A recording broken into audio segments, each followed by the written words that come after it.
Ustaz, ana beriman terhadap hadis bahwa Allah turun ke langit bumi di sepertiga malam terakhir. Akan tapi belakangan ini ana berpikir bahwa waktu sepertiga malam terakhir selalu ada. Hanya berpindah tempat saja antara bagian bumi satu bumi yang lainnya. Ini masalah tidak perlu antum pikirkan. Ini di luar daripada hayalan antum ya. Allah tidak bisa dikiaskan dengan makhluk ya. Antum kalau ingin tahu bagaimana cara Allah turun langit ke dunia, antum harus tahu pertama Allah bagaimana dulu, terus langit dunia seperti apa ya. Baru antum bisa bayangkan bagaimana turunnya Allah, baru antum gandengkan dengan sepertiga malam terakhir. Allah mudah melakukan berbagai kegiatan dalam satu waktu ya. Allah mudah tatkala orang salat, semua orang membaca Al-Fatihah dalam setiap waktu Allah menjawab perkataan mereka semuanya. Ya. Makanya Allah mengatakan jika Allah seorang hamba mengatakan alhamdulillahirabbil alamin, Allah mengatakan hamadani abdi, hambaku mujiku. Kalau mengatakan Ar-Rahmanir Rahim, kata Allah majjadani abdi. Maliki yaumiddin, kata Allah athna alayya abdi, hambaku memujaku. Setiap orang yang bicara gitu Allah balas. Bahkan kata Nabi SAW, idza kana ahadukum qama yusalli fa innahu yunaji rabbahu. Jika salah seorang dari kalian sedang berdiri salat, sungguh sedang berhadapan dengan Rabbnya. Sementara orang salat dalam satu waktu berapa juta orang salat. Allah bisa jawab semua permintaan mereka, Allah bisa bicara mereka dalam satu waktu. Demikian juga wa huwa sari'ul hisab. Allah mudah hisabnya. Allah akan menghisab berapa miliar entah triliun manusia. Allah mudah menghisab apa? Mereka, mudah bagi Allah. Sebagaimana Allah beri rezeki kepada mereka dalam satu waktu. Allah pun turun, Allah mau kasih dimensinya satu, mungkin itu enggak usah kita pikirkan. Yang ente pikirkan pada sepertiga malam ente bangun salat malam. Jangan ente bangun sepertiga malam, ini Allah lagi di mana ini? Apa yang pikirkan? Itu bukan tugas ente, di luar kemampuan ente. Karena sebenarnya orang menggunakan akalnya tidak pada tempatnya ya. Ya, banyak hal yang antum tidak bisa pikirkan di luar daripada nalar antum. Apalagi bicara tentang Allah Subhanahu wa taala ya. Sama dengan pertanyaan, ya Ustaz, kalau Allah di atas berarti Allah membutuhkan tempat. Ini juga pertanyaan yang seorang yang tidak bisa ya mengagungkan ayat-ayat Allah dan hadis-hadis Nabi. Begitu banyak ayat Allah mengatakan Allah di atas, Allah di langit, Allah beristiwa di atas arsy. Banyak sekali ayatnya.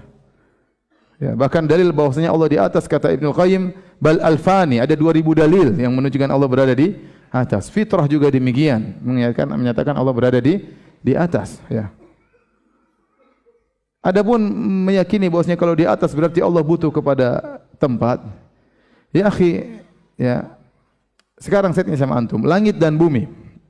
Besaran mana, langit atau bumi? Langit di atas, langit lebih besar daripada bumi. Apakah orang mengatakan langit menempati bumi? Justru sebaliknya, orang mengatakan bumi menempati apa? Langit. Di langit banyak benda-benda langit, ada bumi, ada planet, ada matahari. Ya akhi, langit di atas kita, langit tidak menempati apa? Bumi. Apalagi Allah mengatakan Allahu Akbar, Allah Maha besar. Terus ente bilang kalau Allah di atas Allah butuh tempat, gimana ceritanya? Ya. Allah mengatakan la tudrikuhul absar wa huwa yudrikul absar. Tidak ada mata yang bisa meliputi Allah saking besarnya. Allahu Akbar, Allah Maha besar. Ibnu Abbas mengatakan tidak langit dan bumi di genggaman kalian kecuali seperti tidak langit dan bumi di genggaman Allah kecuali seperti biji sawi di genggaman kalian. Artinya kita ini makhluk alam semesta ini sangat kecil dibandingkan Allah. Kemudian kita bilang kalau Allah di atas berarti Allah butuh tempat, butuh yang di bawah. Ini semua adalah suudzon terhadap Allah Subhanahu wa taala. Langit di atas tidak butuh kepada yang di bawah. Tidak menempati bumi, tidak ada tiang bi ghairi amadin tarawnaha. Rafa'as samawati bi ghairi amadin tarawnaha. Kata Allah, Allah mengangkat langit tanpa ada tiang yang menyangganya, tidak ada. Langit tidak, kalau bumi hancur langit pun tidak akan jatuh, enggak. Kemudian kita berpikir kalau Allah di atas berarti Allah butuh tempat di bawah. Gara-gara akal kita enggak nyambung, akhirnya semua ayat kita tolak. Oh bukan begitu, oh bukan begitu. Ratusan dalil mengatakan Allah di atas, bukan begitu, ditakwil. Capek ente mentakwil.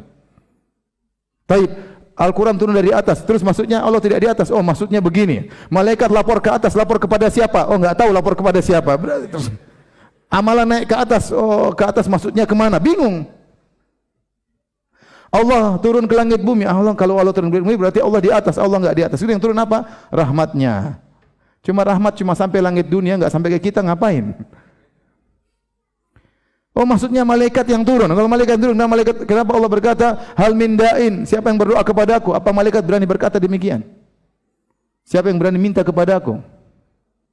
Ya akhirnya orang tatkala ditakwil-takwil seperti ini, pengagungan terhadap Allah kurang. Coba kalau antum yakin Allah turun, antum semangat bangun. Semangat bangun, saya ingin Allah mendekat kepada hamba-hambanya. Semangat beribadah. Tapi kalau sudah punya syubhat-syubhat, enggak ada. Repot. Karena syubhat semuanya ya.